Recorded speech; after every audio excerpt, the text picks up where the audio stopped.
मुक्ति दिलाए कृष्णा, शांति दिलाए कृष्णा, मुक्ति दिलाए कृष्णा, शांति दिलाए कृष्णा।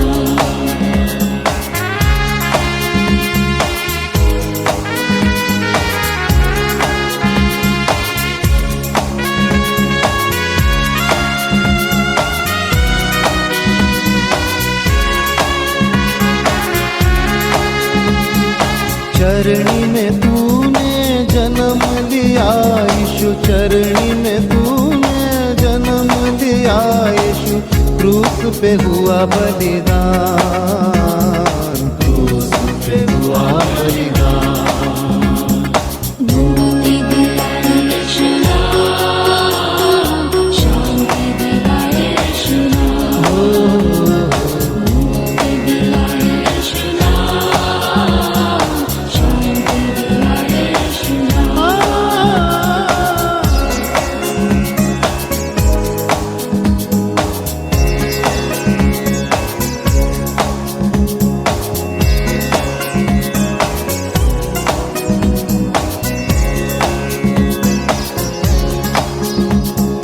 क्रूस पर अपना खून बहाया, क्रूस पर अपना खून बहाया, सारा चुकाया दाम, सारा चुकाया दाम।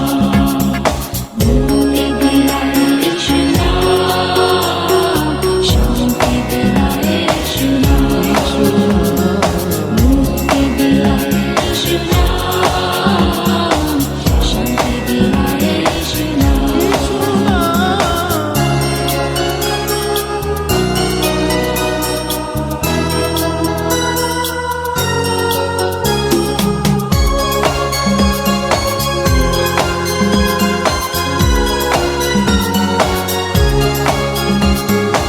यीशु दया का बहता सागर, यीशु दया का बहता सागर, यीशु है दाता महान, यीशु है दाता महान।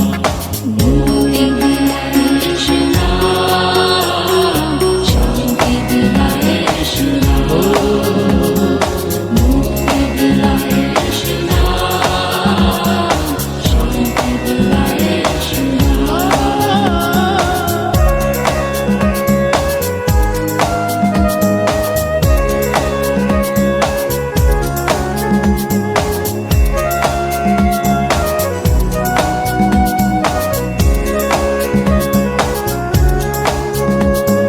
हम सबके पापों को मिटाने, हम सबके पापों को मिटाने, यीशु हुआ बलिदान, यीशु हुआ बलिदान। मुक्ति दिलाए कृष्णा, शांति दिलाए कृष्णा, मुक्ति दिलाए कृष्णा, शांति दिलाए कृष्णा।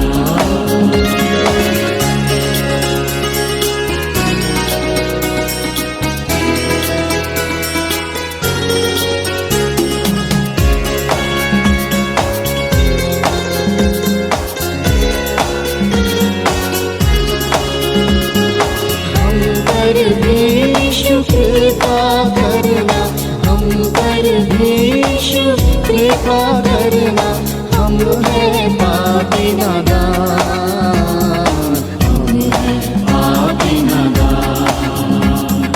मुक्ति दिलाए कृष्णा,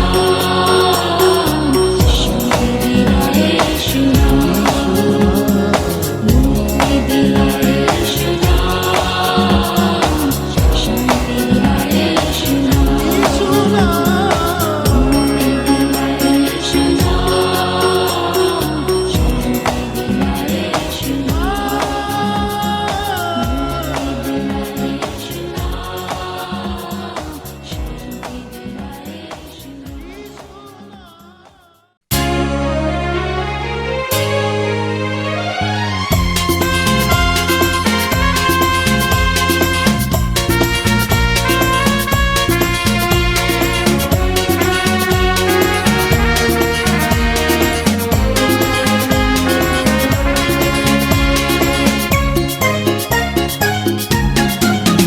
बोलो जय मिलकर जय, बोलो जय यीशु की जय, बोलो जय मिलकर जय, बोलो जय यीशु की जय, बोलो जय जय जय। बोलो जय मिलकर जय, बोलो जय यीशु की जय, बोलो जय मिलकर जय, बोलो जय यीशु की जय, बोलो जय जय जय।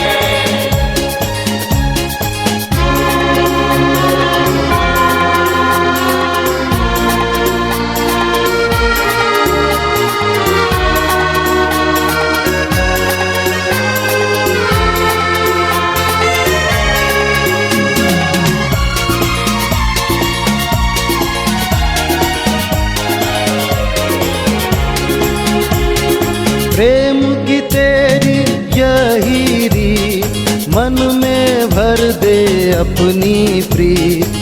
प्रेम की तेरी यही रीत, मन में भर दे अपनी प्रीत। तेरे प्रेम के गाएगी, तेरे प्रेम के गाएगी। बोलो जय मिलकर जय, बोलो जय यीशु की जय, बोलो जय मिलकर जय, बोलो जय यीशु की जय, बोलो जय जय जय।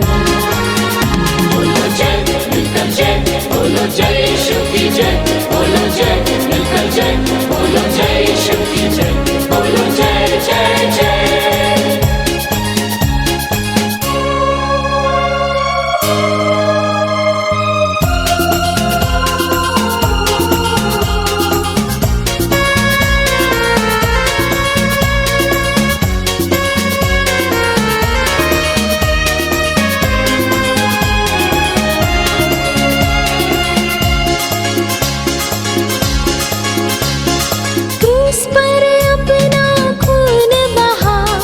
मुझे पापी को दी शिफा, क्रूस पर अपना खून बहा। मुझे पापी को दी शिफा, मन मेरे तू बोल सदा, मन मेरे तू बोल सदा। बोलो जय मिलकर जय, बोलो जय यीशु की जय, बोलो जय मिलकर जय, बोलो जय यीशु की जय, बोलो जय जय जय। बोलो जय मिलकर जय, बोलो जय यीशु की जय, बोलो जय मिलकर जय, बोलो जय यीशु की जय, बोलो जय जय जय।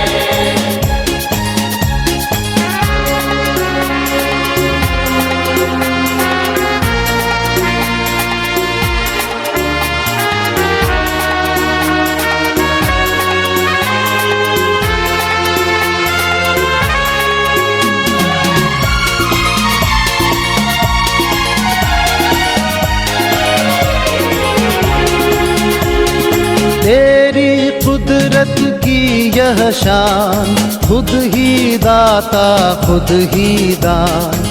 तेरी कुदरत की यह शान, खुद ही दाता खुद ही दान। पूरे कर मन के अरमान, पूरे कर मन के अरमान। बोलो जय मिलकर जय, बोलो जय यीशु की जय, बोलो जय मिलकर जय, बोलो जय यीशु की जय, बोलो जय जय जय। बोलो जय मिलकर जय, बोलो जय यीशु की जय, बोलो जय मिलकर जय, बोलो जय यीशु की जय, बोलो जय जय जय।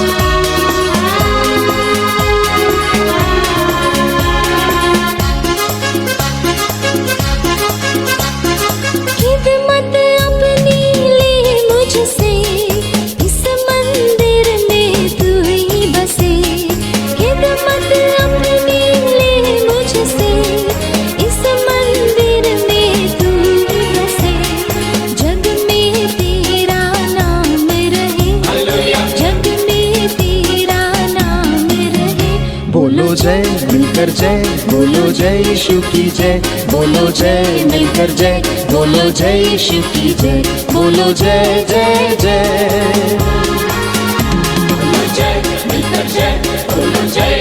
की जय, बोलो जय, मिलकर जय, बोलो जय यीशु की जय, बोलो जय जय जय,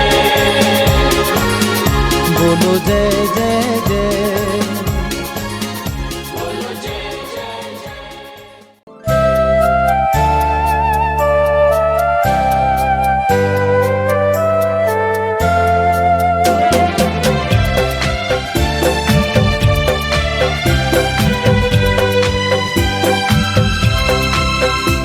धरती आकाश दोनों प्रभु की आवाज सुनेंगे, संसार के सब प्राणी उसका ही नाम लेंगे।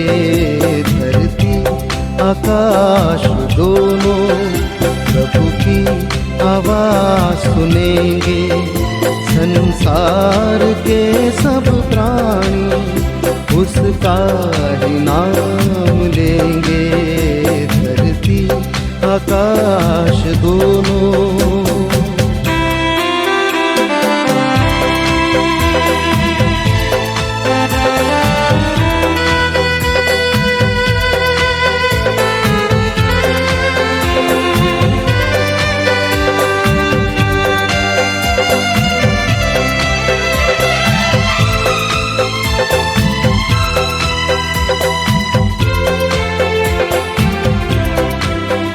प्रभु का वचन ऐसा है जो चिराग सा जलता है, उस पर कोई चलता है जीवन उसे मिलता है।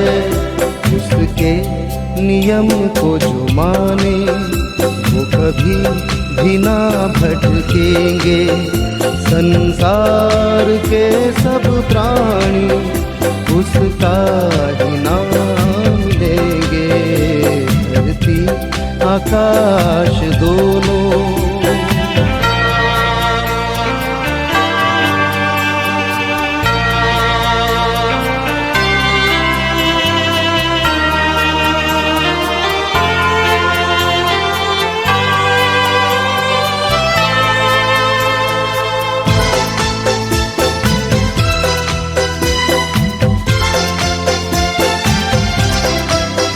प्रभु का समय आता है, धरती मगन होगी, उसकी दया बरसेगी और दूर जलन होगी।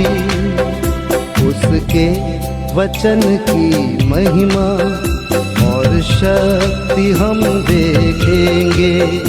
संसार के सब प्राणी उसका ही नाम लेंगे। धरती आकाश दोनों।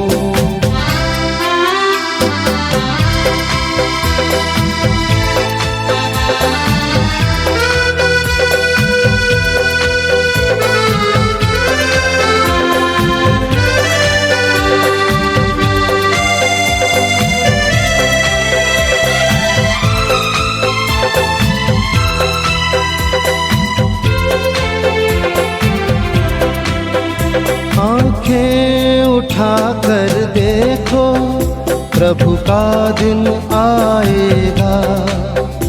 उसको ग्रहण जो करेगा वही साथ जाएगा।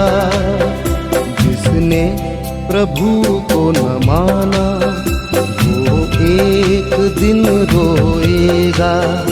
संसार के सब प्राणी उसका ही नाम लेंगे। धरती आकाश दोनों प्रभु की आवाज सुनेंगे। संसार के सब प्राणी उसका ही नाम लेंगे। धरती आकाश दोनों।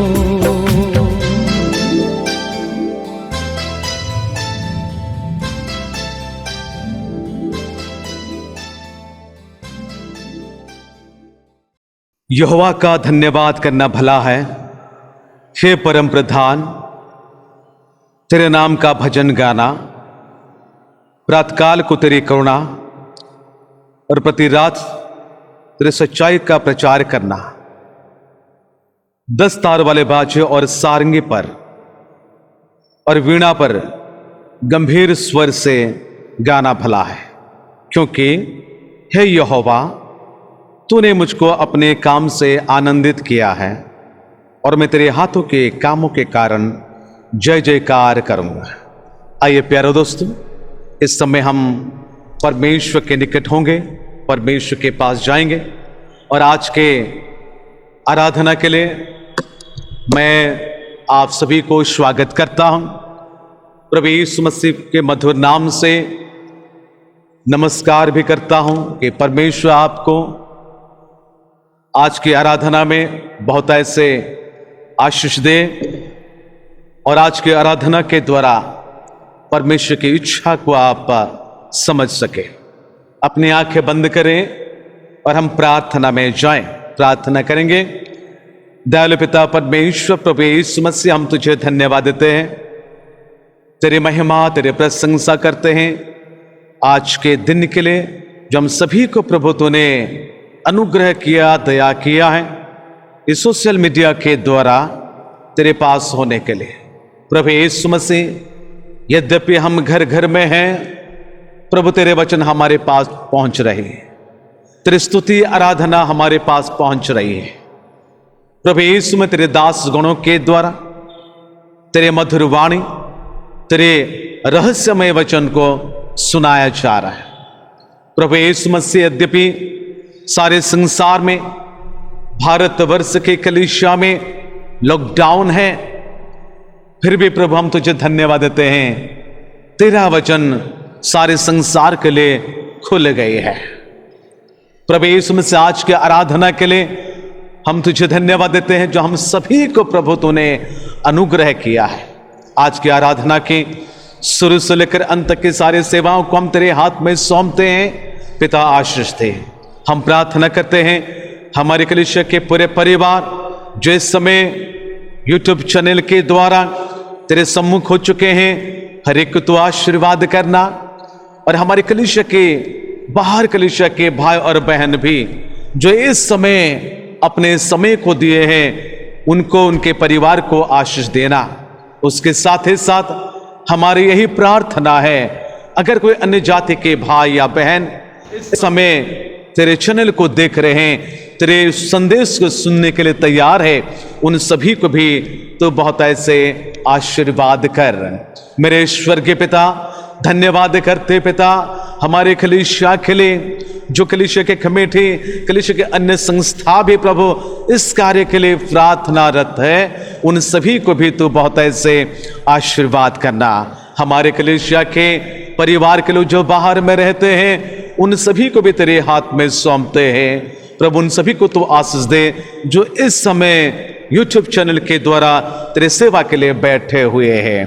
प्रभु हर एक को और आज के आराधना की शुरू से लेकर अंत तक की सारी सेवा को प्रभु मैं तेरे हाथ में समर्पण करते हुए प्रार्थना यीशु मसीह के नाम से मांगते हैं, आमीन। परमेश्वर की महिमा हो। इस समय हम देर ना करते हुए कलीसिया के कार्य को हम आगे बढ़ते जाएंगे। इस समय मैं हमारे सचिव से अनुरोध करता हूं कि वे कृपया सामने आएंगे और कलीसिया की सूचना हमें प्रदान करेंगे। सबसे पहले मैं परमेश्वर पिता का धन्यवाद देता हूं कि उन्होंने हमें ये सुंदर अवसर दिया कि आज हम फिर से परमेश्वर की उपस्थिति में, उनके भवन में उपस्थित हो सके और इस आराधना में आप सबों के साथ में शामिल हो सके। इस लॉकडाउन पीरियड में चर्च कमेटी की ओर से एक सूचना है, यदि आप किसी परिवार में प्रेयर मीटिंग रखना चाहते हैं तो आप सभी मेंबर से अनुरोध है कि आप फोन के माध्यम से चर्च के पासवान को या मुझे समय दे सकते हैं, ताकि जिस दिन आपके परिवार में प्रेयर मीटिंग रखा जाएगा उसकी सूचना हम पहले से तैयार कर सकेंगे। यदि आप स्पेशल प्रेयर मीटिंग भी रखना चाहते हैं तो इसकी जानकारी कलीसिया के पासवान को या मुझे दें, ताकि हम उसके शेड्यूल बना के आपको दे सकते हैं। साथ ही साथ चर्च कमेटी ने बीते दिन एक कमेटी मीटिंग के माध्यम से ये तय किया है जैसा कि आपको मालूम है, आज से 2-3 साल पहले ही ये तय किया गया था, चर्च के पुलपिट के ऊपर में एक फॉल्स सीलिंग का कार्यक्रम रखा गया था और इसके लिए कुछ भाइयों ने अपना प्रतिवेदन दिया है। यदि आप इस कलीसिया के कार्य में अपना योगदान देना चाहते हैं तो फॉल्स सीलिंग करने के लिए जो राशि की खर्च होगी और उसके साथ साथ एक और विशेष कार्यक्रम है, जो चर्च का मेन गेट है उसे हम बनाने जा रहे हैं और इसके लिए कुल 5 से 6 लाख रुपए की खर्च है, जो हम डोनेशन के माध्यम से लेंगे। और हम आशा रखते हैं कि परमेश्वर जैसे इस कलीसिया के बढ़ोतरी के लिए आपके माध्यम से और हमारे कलीसिया के बहुत सारे मेंबर्स जो बाहर रहते हैं उनके माध्यम से ये कार्य को पूरा करने में अपना योगदान दिए थे। मैं पुनः प्रत्येक कलीसिया के सदस्यों को, एसोसिएट्स मेंबर को और जो वेल विशर हैं कलीसिया के काम के लिए अपना योगदान देते हैं, मैं अनुरोध करता हूं, जब हम ये कार्यक्रम आरंभ करने जा रहे हैं प्रार्थना के साथ, जबकि ये लॉकडाउन का पीरियड है, हम चाहते हैं कि जब परमेश्वर चाहेगा कलीसिया आरंभ होगी तो सभी यहाँ उपस्थित हो सकें और तब तक हम ये कार्य को पूरा कर सकें। आपसे अनुरोध है कि प्रार्थना के साथ इस कार्यक्रम को आगे बढ़ाएं। साथ ही साथ जैसा लॉकडाउन चल रहा है, अब तक हमारे पास कोई सूचना नहीं आई है, इसलिए जैसा यूट्यूब के माध्यम से आराधना होती है, आने वाले दिनों में ये कंटिन्यू रहेगी। परमेश्वर आप सबों को आशीष दे। नमस्कार, जय मसीह की।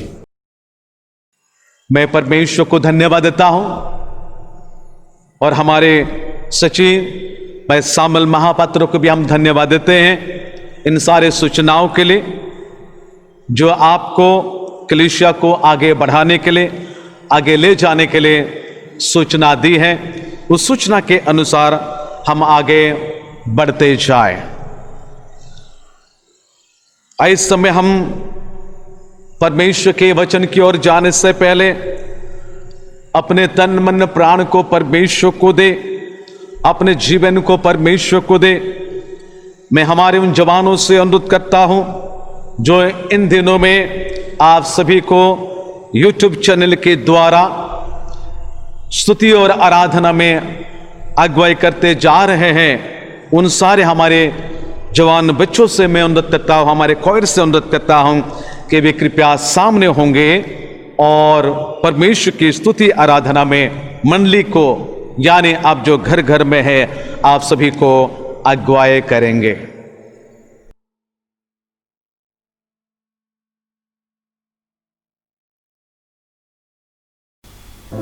Praise the lord. Yeshu Masih के मधुर और मीठे नाम में फिर से आप सबों का स्वागत करती हूँ कि खुदावन आज हमारे बीच में है। तो आइए आप जहाँ कहीं भी अपने घरों में एकत्रित हुए हैं, अपने स्थानों में खड़े होते हुए उसकी आराधना करें और सारा आदर और महिमा सिर्फ उसी को दे। धन्यवाद करते हैं परमेश्वर पिता। हालेलुया परमेश्वर, धन्यवाद हो राजा। हालेलुया। हो तेरी स्तुति और आराधना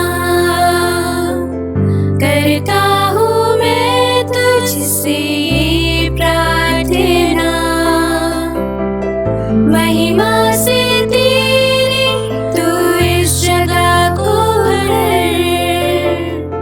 जो भी तू चाहे तू यहाँ पे कर।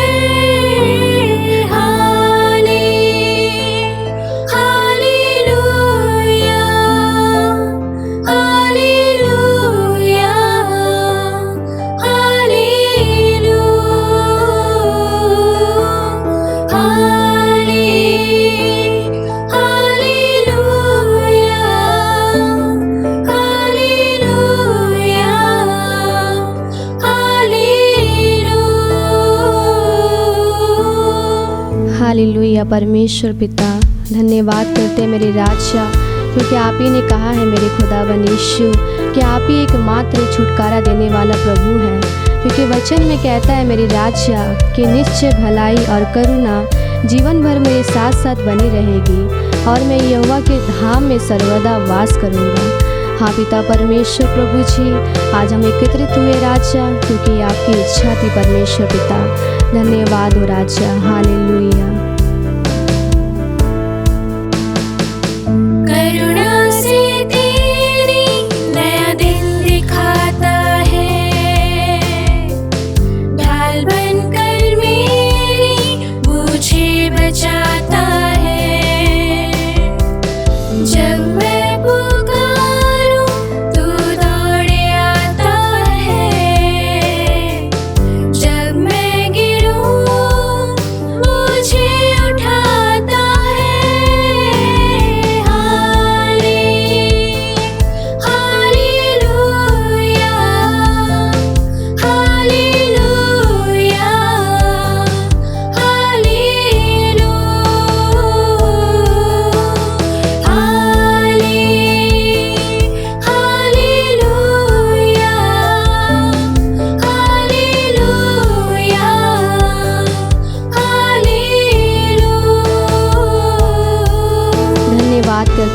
राजशाह परमेश्वर पिता, क्योंकि आपका वचन कहता है मेरे राजशाह कि मैं धीरज से यहोवा की बाट जोहता रहा और उसने मेरी ओर झुक कर मेरी दुहाई सुनी। उसने मुझे सत्यानाश के गड्ढे और दलदल के कीच में से निकाला है। धन्यवाद करते हैं मेरे राजशाह कि आप हमारे ऊपर दया करता है प्रभु जी। आपकी दया प्रभु अमर है मेरे राजशाह। धन्यवाद हो मेरे खुदा बनीशु। हालेलुया मेरे राजशाह। धन्यवाद धन्यवाद हो राजशाह। सारे जहां में तुझसा कोई नहीं, तुझको छोड़ कोई प्रभु है ही नहीं। घुटने में टेको बस तेरे सामने, तू है मेरा प्रभु और तू मेरा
पिता। प्रभु जी, मैं तो दीन और दरिद्र हूँ परमेश्वर पिता, तो भी प्रभु तू मेरी सहायता करता है परमेश्वर और मेरी चिंता करता है मेरे राजा। सारी बातों को परमेश्वर पिता हम तेरे ही हाथों में सौंपते हैं मेरे राजा। आज का आराधना, आज का प्रार्थना और आज का वचन परमेश्वर पिता आपका आत्मा के द्वारा प्रभु जी होने पाए मेरे राजा। तेरे लोगों को परमेश्वर पिता और आज के इस वचन को परमेश्वर और विशेष करके प्रभु इस आराधना के दिन को परमेश्वर पिता तेरे ही हाथों में सौंपते हुए प्रार्थना यीशु मसीह के नाम से मांगते हैं, आमीन। परमेश्वर को मैं धन्यवाद देता हूं और हमारे आराधना ग्रुप को भी मैं धन्यवाद देता हूं जो आप सभी को परमेश्वर के वचन के लिए तैयार किया है। आइए इस समय हम परमेश्वर के वचन की ओर हम जाएंगे। बीते दिनों से कुछ वचन को मैं लेकर आपके पास आ रहा हूं। जैसे कि हमने सुने हैं कि हमारे रैप्चर होगी, यीशु मसीह के आगमन जैसे प्रेतों के काम में लिखा गया है, जिस प्रकार यीशु मसीह बादलों पर उठा लिए गए, ठीक उसी प्रकार वो बादलों में आने वाले हैं। जब यीशु मसीह इस बादलों पर आएंगे, आप सभी को और मुझे यानी कलीसिया को मध्य आकाश में वो ले जाएंगे। और जिस रीति से हम लूका रचित सुसमाचार को उसके 21 अध्याय 34 से लेकर 36 पद तक पढ़ते आ रहे हैं, फिर से मैं आपको बता देना चाहता हूं। यहां इस प्रकार लिखा है, इसलिए सावधान रहो, ऐसा ना हो कि तुम्हारे मन खुमार और मतवालेपन और इस जीवन की चिंताओं से सुस्त हो जाए और वह दिन तुम पर फंदे के समान अचानक आ पड़े, क्योंकि वो सारे पृथ्वी के सब रहने वालों पर इसी प्रकार आ पड़ेगा। इसलिए जागते रहो और हर समय प्रार्थना करते रहो कि तुम इन सब आने वाले घटनाओं से बचने और मनुष्य के पुत्र के सामने खड़े होने के योग्य बनो। तो हमारे चिंताधारा इन दिनों में है कि आप रैप्चर हो जाएंगे, मनुष्य के पुत्र के सामने खड़े होंगे और मनुष्य के पुत्र के सामने यानी उस बीमा जजमेंट के सामने आपको विचार किया जाएगा और विचारों में आपको दंड नहीं बल्कि पुरस्कार दी जाएगी, इनाम दी जाएगी। और उस इनामों से हम कुछ बातों को रखते आ रहे हैं और वो इनाम है पवित्र शास्त्र बाइबल के अनुसार 2 यूहन्ना जो 1 अध्याय है उसके 8 पद के अनुसार कि आप पूरा पूरा प्रतिफल पाओ। वो पूरा पूरा प्रतिफल ये है कि आप उस मुकुट को प्राप्त कर ले जो प्रकाशित वाक्य में हमें पाई जाती है, जो 2 अध्याय में लिखी गई है। प्रकाशित वाक्य और उनकी 2 अध्याय में भी लिखा हुआ है। मैं आपके सामने 3 अध्याय का 11 पद को पढ़ना चाहता हूं। यहां लिखा है, मैं शीघ्र ही आने वाला हूं, जो कुछ तेरे पास है उससे थामे रह के कोई तेरा मुकुट छीन ना ले। यानी परमेश्वर के लोगों को मैं बता देना चाहता हूं कि परमेश्वर आपको उस मुकुट की व्यवस्था जो विमान सिंहासन के सामने रखी है वह आपको प्रदान की जाएगी। उनमें से पहला मुकुट को हमने बीते संडे को चिंताधारा किए हैं, जो ना मुरझाने वाले मुकुट है, जो 1 कुरिन्ती 9 अध्याय का 25 पद के अनुसार। दूसरा मुकुट आपके लिए मैंने ये रखा था कि जीवन का मुकुट है, जो कि प्रकाशित वाक्य में भी लिखा हुआ है। और उस जीवन का मुकुट को पाने के लिए आपको आपके जिंदगी की सारे परीक्षा और प्रलोभन से आपको उत्तीर्ण होना है। अगर परीक्षा और प्रलोभन से उत्तीर्ण नहीं होंगे तो वो जीवन का मुकुट जो प्रकाशित वाक्य 2 अध्याय के 10 पद में लिखा है आपको प्राप्त नहीं होगी। आज हम और कुछ मुकुट के बारे में चिंता करेंगे। चलिए इस समय हम पढ़ेंगे पहला थिस्सलुनी की किताब, उसमें हमें और कुछ मुकुट के बारे में लिखा हुआ है। पहला थिस्सलुनी उसकी 2 अध्याय के आप 17 से लेकर 20 पद तक घर में पढ़ सकते हैं। मैं आपको केवल 19 और 20 पद को आपके सामने रखूंगा। यहां लिखा है, भला हमारी आशा या आनंद या बढ़ाई के मुकुट क्या है। प्रेरित पौलुस ने इस मंडली के लिए लिखता है, भला हमारी आशा या आनंद या बढ़ाई का मुकुट क्या है। क्या हमारे प्रभु यीशु के सम्मुख उसके आने के समय तुम ही ना होंगे। हमारी बढ़ाई और आनंद तुम ही हो। यानी ये तीसरा मुकुट के बारे में लिखा है। बढ़ाई के मुकुट यानी आनंद का मुकुट ये कहा जाता है, उसको अंग्रेजी में द क्राउन ऑफ रिजॉइसिंग कहा जाता है। ये क्राउन ऑफ रिजॉइसिंग को आपको और मुझे पाना है। और ये क्राउन ऑफ रिजॉइसिंग यानी यहां बढ़ाई के मुकुट या आनंद के मुकुट कौन प्राप्त करेगा। प्रेरित पौलुस यहां से बता रहे हैं कि भला हमारी आशा तुम ही हो, हमारी आनंद तुम ही हो, हमारी बढ़ाई तुम ही हो। यानी प्रेरित पौलुस के कथन के अनुसार उन्होंने इन लोगों को जीता है, इन लोगों की आत्मा को विजय प्राप्त किया है। इसलिए वह अपने आप को एक सेवक होने के नाते, एक परमेश्वर के दास होने के नाते यह कहा है कि वो मुकुट तुम ही हो जो मुझे प्राप्त होगे। कहने का यह अर्थ है, जो कोई इस संसार में रहते हुए आत्मा को विजय कर पाएगा, आत्मा की विजय हासिल करेगा, दूसरों को प्रभु के सम्मुख ले आएगा। जिस प्रकार आपने प्रभु को ग्रहण किया है, ठीक उसी प्रकार दूसरों को भी प्रभु के मधुर को चखाएंगे, प्रभु को दे देंगे, तो आपको ये मुकुट प्राप्त होगा। यानी सीधी सी बात है, आत्मा जीतने वालों के लिए उसमें प्रचारक है, उसमें पास्टर है, और उसमें संडे स्कूल टीचर है, उसमें यूथ है, उसमें महिला समिति है, उसमें कमेटी है, उसमें प्रेसिडेंट है, secretary, treasure, deacons, all the committee members है। संस्थाचारी यानी कलीसिया के हर एक संस्था को उसमें जोड़ा जाता है। यानी संडे स्कूल के टीचर से शुरू करते हुए सभी को उसमें जोड़ा जाता है कि वे आत्मा जीतने के काम करें।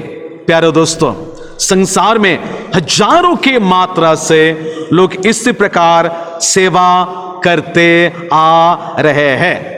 यानी there are many unknown workers, वो जो कि आत्मा को प्रभु के निकट लेके आ रहे हैं, खोज खोज कर प्रभु के निकट आ रहे हैं, उद्धारकर्ता को उन लोगों को जानकारी दे रहे हैं। उन सभी के लिए ये मुकुट प्राप्त होगा। इसलिए मैं आपसे कहना चाहता हूं, आप कितने साल से मसीह विश्वासी है और इस संसार में है, अगर आप अभी तक कोई भी आत्मा के बारे में सोचे नहीं, आत्मा के बारे में चिंता नहीं किए हैं, आत्मा को विजय प्राप्त नहीं किया है, तो आपके लिए ये चुनौती की बातें हैं, आपके लिए चैलेंज की बातें हैं। ये बढ़ाई के मुकुट आप प्राप्त कर सकते हैं, क्योंकि जो आत्मा को हासिल करता है उनके लिए ये आनंद का मुकुट मिलेगा, नहीं तो नहीं मिल पाएगा। प्यारे दोस्तों, आपको प्रभु यीशु मसीह इस संसार में एक चेन में एक लिंक के समान रखा है। जैसे कि हम चेन प्रेयर करते हैं, चेन प्रेयर में कोई व्यक्ति अगर नहीं आते हैं, लोग चले जाते हैं, तो प्रेयर टूट जाती है। प्रेयर को मजबूत करने के लिए, परमेश्वर की इच्छा को मजबूत करने के लिए हम सभी चेन प्रेयर में लगे रहते हैं। वो हमारे लिए एक लिंक बन जाती है और ये कितनी दृढ़ हो जाती है परमेश्वर के लोगों के लिए। इसलिए अगर हम उन लोगों को जितना चाहते हैं, तो हमारे लाइफ को और हमारे लिप को, यानी हमारे जीवन को और हमारे ओठों को उनके सामने प्रभु को समर्पण करना है, उनके सामने, प्रभु के सामने उदाहरण के स्वरूप होना है, जिससे प्रेरित पौलुस ने कहता है, हमारी बढ़ाई और आनंद तुम ही हो। प्यारे दोस्तों, ये तो एक बिजनेस है जो परमेश्वर हमें दिया है। यानी आप उद्धार को पाए हैं और आपके उस उद्धार को आप दूसरों को भी आप बांट सकते हैं। प्यारे दोस्तों, आप जानते होंगे ये आत्मा की लाभ करने के काम कैसा होता है। संसार में अगर सीखना चाहते हैं हम, कई प्रकार के नेटवर्किंग बिजनेस चलती है जो कि चेन बढ़ाते जाते हैं। वे जितना चेन बढ़ाएंगे उनके बिजनेस उतने ही बढ़ जाएगी। तो प्यारे दोस्तों, जब चेन बढ़ता है, जो पहला इंसान है उसके अंडर में जितने लोग हैं सभी के बढ़ाई उनके ऊपर आ जाती है, क्योंकि उन्होंने अपने नीचे इतने चैनल को बढ़ा दिया है। उन चैनलों के द्वारा उनके नीचे जितने लोग हैं उन सबों के द्वारा उनकी आनंद बढ़ती है, उनकी प्रमोशन होती है, उनके पैसा बढ़ती है, सारी चीज को बढ़ जाती है। इसलिए ये कहा जाता है ये क्राउन ऑफ रिजॉइसिंग, यानी ये आनंद का मुकुट तो मिलेगा। पर बाइबल ये बता रहे हैं, आप जितनी आत्मा को जीते हैं उतनी आत्मा आपके मुकुट में एक मूल्यवान पत्थर के समान आकर जुड़ जाएगा। जी हां प्यारे दोस्तों, ऐसा कहीं संसार के लोग हैं जो मसीह विश्वासी है, वे पास्टर नहीं है, वे प्रचारक नहीं है, वे बिशप नहीं है, फिर भी वे परमेश्वर की सेवा करते हैं, आत्मा जितने के काम करते हैं। यानी परमेश्वर का यही उद्देश्य है कि सारे संसार में उसका सुसमाचार प्रसारित तो हो जाए इस चेन के माध्यम से। अगर संसारिक बिजनेस करने वाले अगर उनके चेन को बढ़ाते हैं तो उनकी सारी विषय में सम्मान की जाती है, उनकी नौकरी में उन्नति होती है, उस नेटवर्किंग बिजनेस में उसको लोग तारीफ करते हैं, उनको कई प्रकार का ऑफर दिया जाता है। तो प्यारे दोस्तों, अगर इस आत्मिक कार्य में अगर हम एक भी आत्मा को प्रभु के निकट लाते हैं तो वो आत्मा आपके मुकुट में एक मूल्यवान पत्थर के समान होकर आपके मुकुट में लगेगा। क्या आप उसमें खुश नहीं होंगे कि आपके मुकुट में कहीं सारे मूल्यवान यानी प्रेशियस स्टोन आकर यहां खचा जाएगा या लगाया जाएगा? आपको उसमें खुश नहीं है। प्यारे दोस्तों, एक छोटा सा उदाहरण देना चाहता हूं। हमारे परिवार में कई सारे लोग काम करने के लिए आते हैं, कई सारे सर्वेंट काम करने के लिए आते हैं। सारे विश्व में मसीह हो या गैर मसीह, प्राय लोगों के घर में सर्वेंट जाते हैं काम करने के लिए। इसलिए आपके लिए एक चैलेंज है, अगर आपके घर में कोई सर्वेंट आते हैं काम करने के लिए, आपको यही मौका है उनको आप केवल सर्वेंट में ही ना रखें, वो बल्कि उनको सन बना दे, यानी बेटा उनको बना दे, यीशु के बेटा उनको बना दे। केवल सर्वेंट के नजर में ना रखे, बल्कि यीशु के बेटा, परमेश्वर के बेटा करके उसको नाम रखे, परमेश्वर के बेटा का दर्जा दे, ताकि वो जब जीते जाएंगे आपके द्वारा, वो आपके मुकुट में आकर एक मूल्यवान स्टोन होकर रह जाएगा। ताकि आखिर में आपको किसको देना है मैं ये बताऊंगा, ये मुकुट को। तो परमेश्वर को बता देना चाहता हूं, आपके लाइफ के द्वारा, आपके लिप के द्वारा, आपके घर के सर्वेंट को आप परमेश्वर के सन बना सकते हो। इसलिए सर्वेंट को केवल सर्वेंट का ही दर्जा ना दे, सर्वेंट के ही माध्यम में ना रख दे, बल्कि परमेश्वर प्रभु यीशु मसीह के बेटा यानी सन बनाने के लिए कोशिश करें। यह हमारे तीसरी चैलेंजिंग क्राउन है, जिसको क्राउन ऑफ रिजॉइसिंग यानी बढ़ाई का मुकुट या आनंद का मुकुट कहा जाता है, जो परमेश्वर अपने लोगों को देना चाहता है। और उसके बाद चौथी बात को हम देखेंगे। चौथी बात यह है कि महिमा के मुकुट परमेश्वर के वचन में लिखा हुआ है। चलिए इस महिमा के मुकुट के बारे में हम देखते हैं। पहला पतरस की किताब, पहला पतरस उसकी 5 अध्याय का, आप मेरे साथ देख सकते हैं, 1 पद से लेकर 4 पद तक मैं पढ़ना चाहता हूं।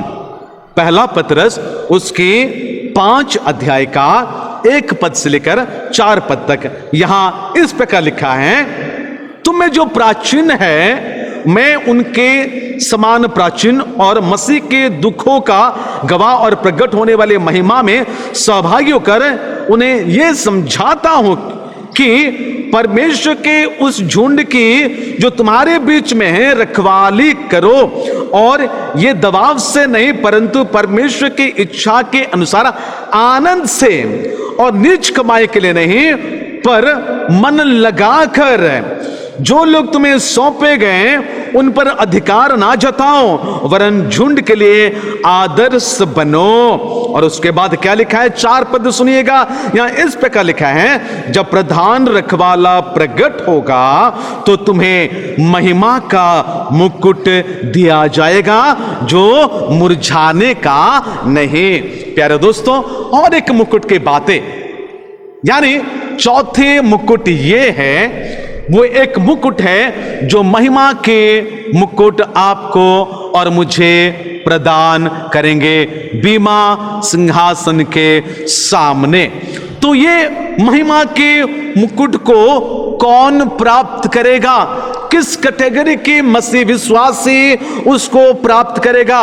परमेश्वर के वचन में लिखा है कि जो झुंड तुम्हें दिया गया है उसको फेथफुली, लिखा है जो झुंड, परमेश्वर के झुंड तुम्हारे बीच में है उसकी रखवाली करना है। जी हाँ प्यारे दोस्तों, ये पास्टर को भी, और जैसा मैंने कहा कि सारे संसार के मसीह विश्वासियों के लिए, लीडर्स लोगों के लिए, पास्टर प्रचारक के लिए, लोगों के लिए, कि जो झुंड हमें दिया गया है उसको हम रखवाली करें, और जो उसको रखवाली करेंगे उनको ही ये मुकुट प्राप्त होगी, यानी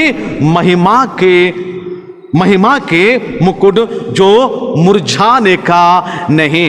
ये मुरझाने के जो शब्द है ग्रीक भाषा अमरंत से आया हुआ, अमरंत है, जो कभी कभी हमारे भारतीय भाषा से मिला जुला होता है। अमरंत यानी वो मुरझाने का नहीं है, वो ग्रीक भाषा में बताया जाता है।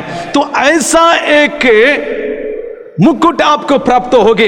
यद्यपि 5 मुकुट सभी प्रेशियस है, सभी मूल्यवान है, कोई मुरझाने की बातें नहीं स्वर्ग में। तो बाइबल क्या बता रहे हैं, ये ऐसा मुकुट दिया जाएगा जो झुंड की रक्षा करते हैं। जी हाँ प्यारे दोस्तों, हम सभी को झुंड की रक्षा करने के लिए मौका दिया गया है। इसलिए बाइबल में लोगों को क्या कहा जाता है, ये झुंड को कैसे रखवाली करेंगे। 3 नेगेटिव बातें हैं, 3 पॉजिटिव बातों को मैं बता देना चाहता हूं। यहां लिखा है दबाव से नहीं, 2 पद की बीचों बीच लिखा है, 2 पद की नीचे लिखा है नीच कमाई के लिए नहीं, और 3 पद में लिखा है अधिकार से नहीं, अधिकार ना जताना झुंड के ऊपर। ये महिमा के मुकुट अगर तुम्हें प्राप्त करनी है, मसीह विश्वासी, आप जो परिवार के लीडर्स हैं, घर के माता पिता जो होते हैं, आपकी झुंड की, अपने बच्चों के झुंड की आप रखवाला है। आपको रखवाला किया गया है माता पिता को। अगर आप संडे स्कूल टीचर हैं, आपको, अगर आप कोई लीडर्स हैं, तो आपको, जिससे परमेश्वर की सेवा के क्षेत्र में आपको रखा गया है, उस झुंड की रखवाली करने के लिए परमेश्वर का वचन प्रेरित पतरस के द्वारा यह कही जाती है। यानी लिखा है दबाव से नहीं, नीच कमाई के लिए नहीं, और अधिकार से, अधिकार जताते हुए नहीं, जो आजकल संसार में चलता आ रहा है। अगर हम ऐसा करेंगे तो ये महिमा के मुकुट हमें प्राप्त नहीं होगे। इसलिए परमेश्वर के लोगों को मैं ये कह देना चाहता हूं, ये महिमा के मुकुट को पाने के लिए आप अपने जीवन को परमेश्वर को दें, और परमेश्वर की बातें लिखा है, ये झुंड की केयर करना है, ये झुंड को टीचिंग करना है, ये झुंड को फीडिंग करना है, ताकि ये महिमा के मुकुट प्राप्त होगी। आपको पता होगा यीशु मसीह ने यूहन्ना सुसमाचार में पतरस को बड़ी सुंदर बात कहते हैं, और वो कहते हैं, ये पतरस की बातों से यीशु ने क्या कहते हैं, यूहन्ना उसकी 21वां अध्याय में अगर 15 पद से अगर हम पढ़ते जाएंगे, यानी 21 का 15 से आगे पढ़ते जाएंगे, तो यीशु मसीह ने पतरस को जो जिम्मेदारी दिया है वो बातें लिखी जाती हैं। और 16 पद में लिखा है, उसने फिर दूसरी बार उससे कहा, हे शमौन यूहन्ना के पुत्र, क्या तुम मुझसे प्रेम रखता है? उसने उससे कहा, हाँ प्रभु, तू जानता है कि मैं तुझसे प्रीति रखता हूं। उसने उससे कहा, मेरे भेड़ों के रखवाली कर। प्यारे दोस्तों, हम जानते हैं हम परमेश्वर के लोग हैं, और परमेश्वर के लोग होने के नाते हमें यह जिम्मेदारी दिया है, जिस क्षेत्र में प्रभु की सेवा आप करते हैं, उस क्षेत्र के नेता आप हैं, उस झुंड की रखवाली करना आपकी फर्ज बनती है। अगर आपकी फर्ज बनती है तो उस झुंड को आप प्रोटेक्ट कीजिएगा टीचिंग के द्वारा और फीडिंग के द्वारा, ताकि वे सुरक्षित रहेंगे। इसलिए वहां लिखा है कि 3 नेगेटिव बातों को लिखा हुआ है और 3 पॉजिटिव बातों को लिखा है। कि पहला पतरस के किताब में लिखा है 3 नेगेटिव बातें हैं, दबाव से नहीं, नीच कमाई के लिए नहीं, और अधिकार ना जताते हुए। 3 पॉजिटिव क्या है? परमेश्वर की इच्छा के अनुसार आनंद से झुंड की रखवाली करनी है। दूसरा है मन लगाकर झुंड की रखवाली करना है। तीसरा है आदर्श बनकर झुंड के रखवाली करना है। अगर ये नहीं करते हैं तो ये मुकुट आपको प्राप्त नहीं होगा।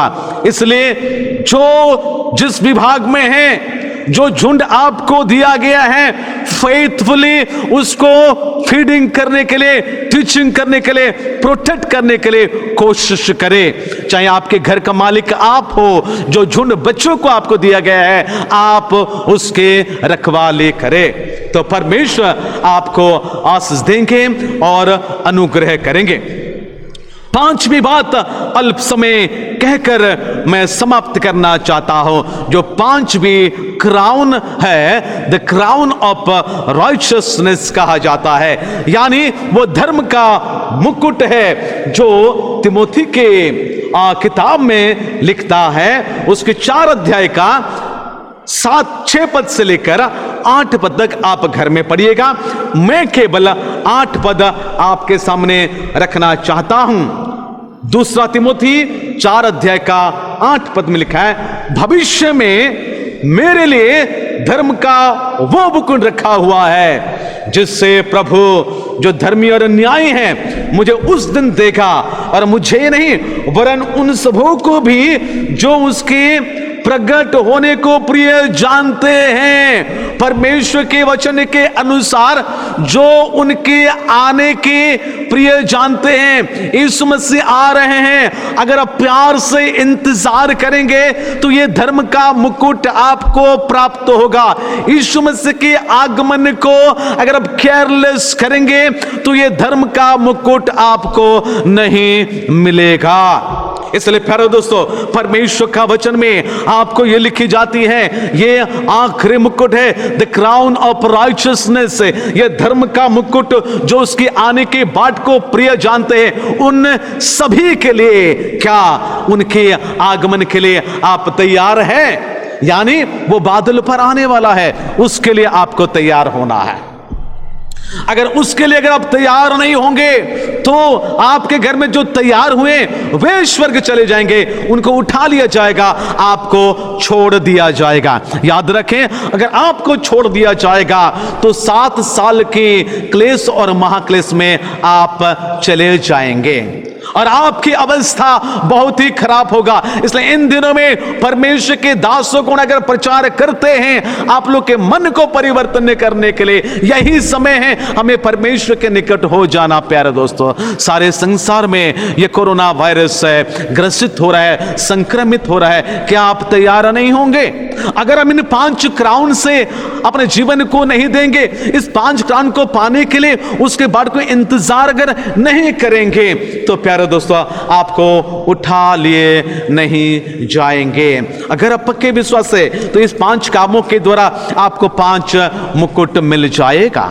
इसलिए प्रकाशित वाक्य 2 अध्याय का 10 में, प्रकाशित वाक्य 3 अध्याय का 10-11 में, प्रकाशित वाक्य 4 अध्याय का 10-11 में वही बातें लिखी जाती है। मैं आपको बता देना चाहता हूं यहां क्या लिखी जाती है। हमने पहले देखे, यानी प्रकाशित वाक्य 2 अध्याय में हम देखते हैं 10 पद में लिखा है, जो दुख तुझको झेलने होंगे उनसे मत डर, क्योंकि देखो शैतान तुम में से कुछ को जेल खाना में डालने पर है ताकि तुम परखे जाओ, और तुम्हें 10 दिन तक क्लेश उठाना होगा।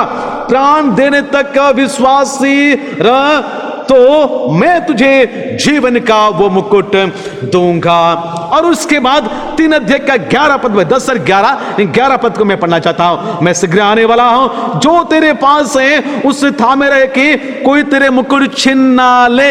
यानी आपका 5 मुकुट आपके पास रहे, ताकि 4 अध्याय का 9, 10, 11 पद के अनुसार लिखा है। 10 और 11 पद को मैं पढ़ूंगा।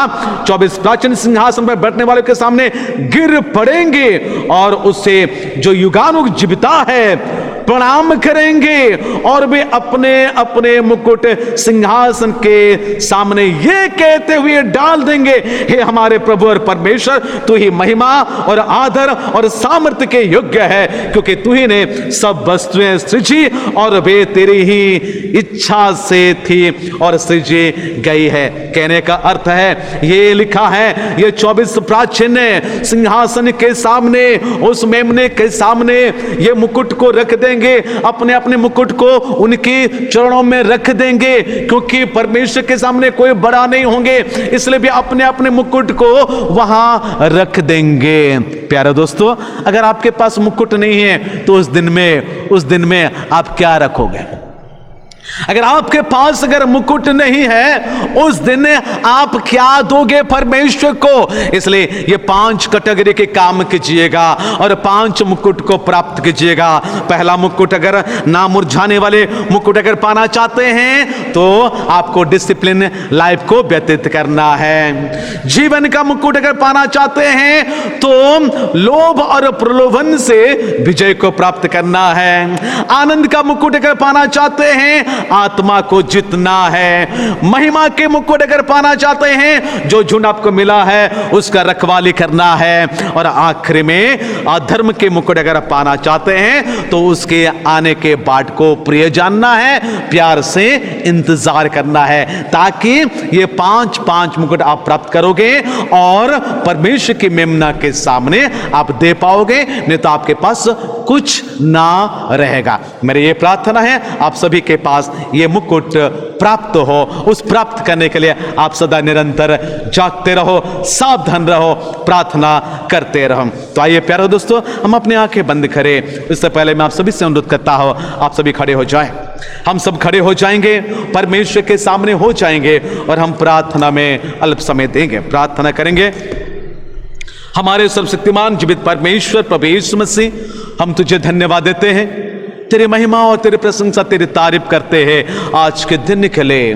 प्रभु तूने 5 मुकुट की बातों को प्रभु तेरे लोगों के सामने तू रखा है, और मैं प्रार्थना करता पिता, हर एक को तू आशीर्वाद कर और तू अनुग्रह करना, ताकि वे प्रभु जब स्वर्ग उठा लिए जाएंगे, जब उनकी रैप्चर हो जाएगी प्रभु, सभी प्रभु 5 मुकुट से प्रभु परिपूर्ण हो जाएंगे और उनके मुकुटों में प्रभु कई प्रकार के मूल्यवान पत्थर लगे होंगे, और प्रभु वे सदा सर्वदा प्रभु तेरे वचन के अनुसार जो बहुतों को धर्मी बनाते हैं, वो आसमान के तारे के समान चमकते हैं, झलकते हैं। प्रभु उन सभी को तू आशीर्वाद कर और तू अनुग्रह करना, सभी को प्रभु तेरे रैप्चर में ही प्रभु ले जाना। प्रभु कोई भी प्रभु उस क्लेश और महाक्लेश में ना जाए प्रभु, और इस लॉकडाउन के दौरान हम अपने जीवन को तेरे हाथ में सौंपते हैं। जितने हम खड़े हुए हैं प्रभु यीशु मसीह समय अपने तन मन प्राण को हम तेरे हाथ में सौंपते पिता, तो आशीर्वाद कर, तू